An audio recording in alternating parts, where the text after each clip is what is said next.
Hi friends, welcome to my channel. ఇవాళ మన వీడియోలో చిట్టి బోండాలు విత్ పల్లీల చట్నీని అయితే ఎలా చేయాలో చూపిస్తాను. టేస్ట్ అనేది చాలా బాగుంటాయండి. మీరు కూడా నేను చెప్పిన విధంగా ట్రై చేసి చూడండి. ఈవినింగ్ టైంలో ఏం చేసుకోవాలో అర్థం కాకపోతే ఇలా చిట్టి బోండాలను అయితే వేసుకొని చూడండి. టేస్ట్ అనేది చాలా బాగుంటుందండి. ఇంకెందుకు ఆలస్యం, వీడియోలోకి వెళ్ళిపోదామా?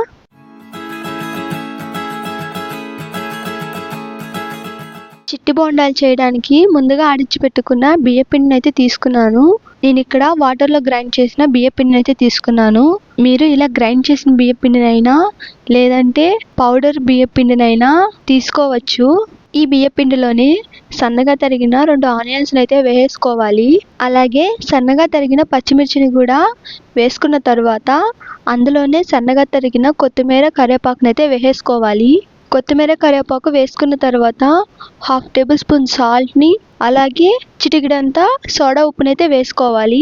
ఇవన్నీ వేసుకున్న తర్వాత అన్నీ బాగా మిక్స్ అయ్యేటట్టు బాగా కలుపుకోవాలండి. అన్నీ బాగా మిక్స్ అయ్యేటట్టు కలిపేసుకున్న తర్వాత స్టవ్ ఆన్ చేసి కడాయి పెట్టుకొని అందులో డీప్ ఫ్రైకి కావాల్సినంత ఆయిల్ని అయితే పోసుకోవాలి. డీప్ ఫ్రైకి కావాల్సినంత ఆయిల్ని అయితే పోసుకున్న తర్వాత ఆయిల్ అనేది వేడెక్కిందో లేదో చూసుకోండి. ఫ్లేమ్ అనేది హై ఫ్లేమ్లో పెట్టుకోండి, ఎందుకంటే మనకి ఆయిల్ అనేది త్వరగా అయితే వేడెక్కుతుంది. ఆయిల్ అనేది వేడెక్కిన తర్వాత ఇందాక మనం కలిపి పెట్టుకున్న పిండిని అయితే తీసుకొని ఇలా చిట్టి చిట్టి బోండాలుగా ఆయిల్ అయితే వేసుకోవాలి.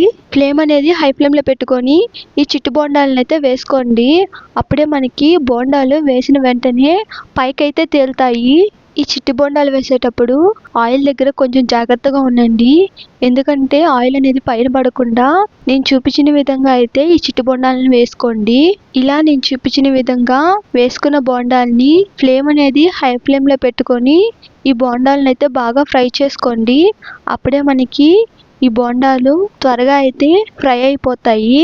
చాలామంది వీడియోస్ చూస్తున్నారే కానీ సబ్స్క్రైబ్ మాత్రం చేయట్లేదండి. Please subscribe my channel.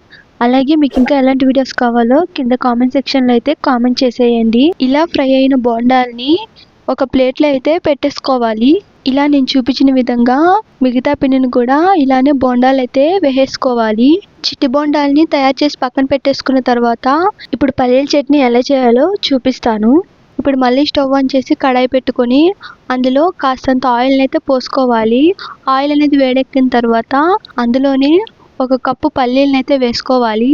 అలాగే తరిగి పెట్టుకున్న పచ్చిమిర్చిని అయితే వేసుకొని వాటిని బాగా వేయించుకోవాలి. పల్లీలు అనేటివి వేగుతున్నాగానే అందులోనే 5 తెల్లుల్లిపాయలను అయితే వేసుకోవాలి. అలాగే కొద్దిగా చింతపండుని అయితే వేసుకోండి. ఇప్పుడు వాటిని బాగా వేయించుకోవాలి. ఫ్లేమ్ అనేది మీడియం ఫ్లేమ్లో పెట్టుకొని వీటిని బాగా వేయించుకోవాలండి.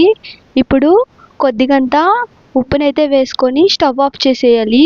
వేయించుకున్న పల్లీలు, పచ్చిమిర్చి, తెల్లుల్లిపాయలను అయితే ఒక చిన్న మిక్సీలోకి అయితే తీసేసుకొని మిక్సీకి అయితే పట్టేసుకోవాలి.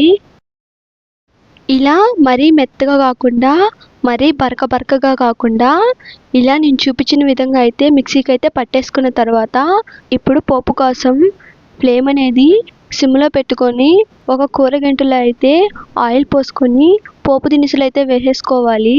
పోపు దినుసుల్ని బాగా కాగనివ్వాలండి, చిటపటలాడేంత వరకు. ఇలా చిటపటలాడిన తర్వాత స్టవ్ ఆఫ్ చేసి ఇందాక మనం మిక్సీకి వేసుకున్న చట్నీలో అయితే ఈ పోపునైతే వేసేసుకోవాలి. ఇంతేనండి, టేస్టీ అయిన చిట్టి బోండాలు అలాగే పల్లీల చట్నీ అయితే రెడీ అయిపోయింది. ఈవినింగ్ టైంలో ఇలా చిట్టి బోండాలు పల్లీల చట్నీ చేసుకుని తింటుంటే చాలా బాగుంటుందండి. మీరు కూడా ట్రై చేసి ఎలా వచ్చిందో కింద కామెంట్ సెక్షన్లో అయితే కామెంట్ చేసేయండి. మీకు మా ఛానల్ నచ్చినట్టయితే లైక్, షేర్, సబ్స్క్రైబ్ చేయడం మాత్రం మర్చిపోకండి. అలాగే పక్కనున్న గంట సింబల్ని అయితే క్లిక్ చేసేయండి.